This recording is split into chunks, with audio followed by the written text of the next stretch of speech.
جب چار چیزیں پلانڈ ہیں تو پھر پریشانی کس بات کی؟ ہم سب مسلمان ہیں نا، بولے مومن ہے نا، قرآن پہ یقین ہے نا، حدیث پہ یقین ہے نا، تو اللہ نے یہ فیصلہ کیا ہے اذا جاء اجلهم فلا يستأخرون لا يستأخرون ساعة ولا يستقدمون. پلانڈ ہے، جس وقت موت آنی ہے ایک پل بھی پہلے نہیں آ سکتی، نہ لیٹ ہو سکتی. بلکہ میں یہ کہوں گا آپ کا عقیدہ صاف کرنے کے لیے، ہزار بے احتیاطی کر لو موت پہلے نہیں آئے گی، ہزار احتیاط کر لو موت لیٹ نہیں ہوگی. فرق کیا پڑے گا؟ احتیاط کرو گے سنت پہ عمل ہوگا، اللہ کے پیارے بن جاؤ گے، بہت سارے دیگر نقصانات سے بچ جاؤ گے. احتیاط نہیں کرو گے ترک سنت کے مرتکب ہوگے، اللہ کی رحمت سے دور ہو سکتے ہو، لیکن موت کا وقت متعین ہے، وہ لیٹ نہیں ہو سکتی، وہ لیٹ نہیں ہو سکتی. پلانڈ. دوسری چیز بھی اللہ کی طرف سے پلانڈ ہے، وہ کیا ہے؟ لن تموت نفس حتى تستكمل رزقها. جب تک لکھوایا ہوا آخری لقمہ اور آخری پانی کا قطرہ میں نے اور آپ نے پیا نہ، ہمیں موت نہیں آئے گی. یہ نہیں ہو سکتا بس جی اس کے دانے ہی ختم ہو گئے، لکھوائے اتنے تھے، ابھی تو وہ جوان تھا، ابھی تو اس نے بہت کچھ، اللہ نے فیصلہ یہ کیا تھا بس. پلانڈ ہے. ایسا نہیں ہو سکتا کہ انسان کا رزق اللہ نے لکھا ہو اور وہ کھائے بغیر چلا جائے. حدیث تو کہتی ہے کہ موت اتنی انسان کی طرف دوڑ کے نہیں آتی جتنا اس کا رزق دوڑ کے آتا ہے. صحیح الجامع کی روایت پڑھ کے انسان اللہ کی رحمت پہ آشش کر اٹھتا ہے کہ رزق زیادہ دوڑ کے آتا ہے بندے کی طرف.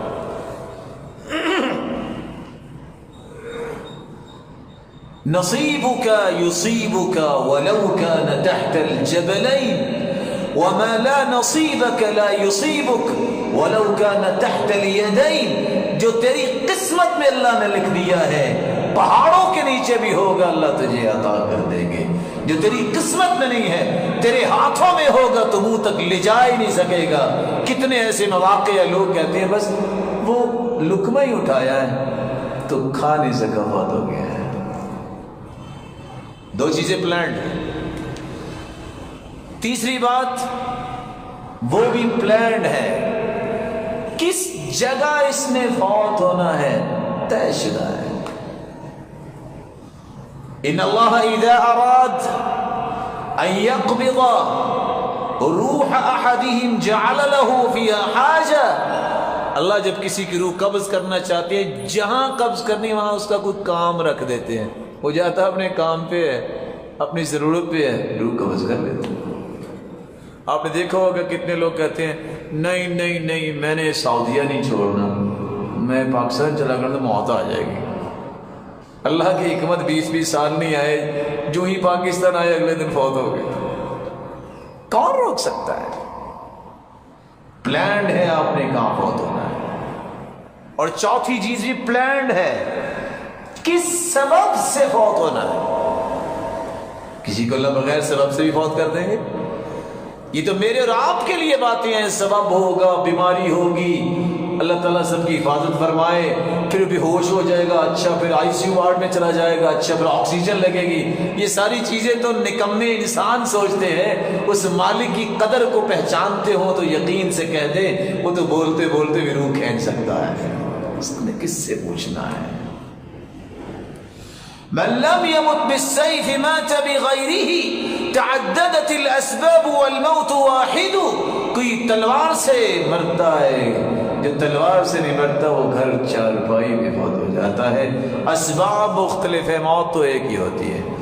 لوگ آج نہ جانے کس عقیدے پہ چلے گئے. یہ وہ روشن چہرے بیٹھے ہیں جو صحابہ کو اپنا میزان و مقیاس و معیار سمجھتے ہیں، اور صحابہ وہ ہستیاں تھیں، موت ان کے آگے آگے ہوتی اور موت کے پیچھے پیچھے ہوتے. پوچھئے خالد بن ولید سے، ما من شبر فی جسدی، جس کے جسم میں ایک بالشت بھی خالی جگہ نہیں تھی، کہیں تلوار کا نشان، کہیں نیزے کا اور کہیں تیر کا نشان تھا، اور وہ چارپائی پہ گھر بیٹھے یہ کہہ رہے تھے وَلَا نَامَتْ عُيُونُ الْجُبَنَاءِ، اور بزدلوں کو کبھی نیند نہیں آتی، میرا پیغام پہنچا دو لوگوں، ساری زندگی موت میرے آگے آگے رہی، میں پیچھے پیچھے رہا، موت نے میرے ساتھ ملاقات نہیں کی، مانگتا بھی رہا کہ شہید ہو جاؤ، وہاں چارپائی پہ مجھے موت آ رہی ہے۔ اللہ کے رسول نے فرمایا من طلب اللہ من طلب الشہادہ بالصدق، جو سچے دل سے شہادت مانگتا ہے بلغہ اللہ ولو مات علی فراشی، اللہ اسے شہادت کا مرتبہ ضرور دیتی ہے، خواہ وہ گھر میں ہی بہت ہو۔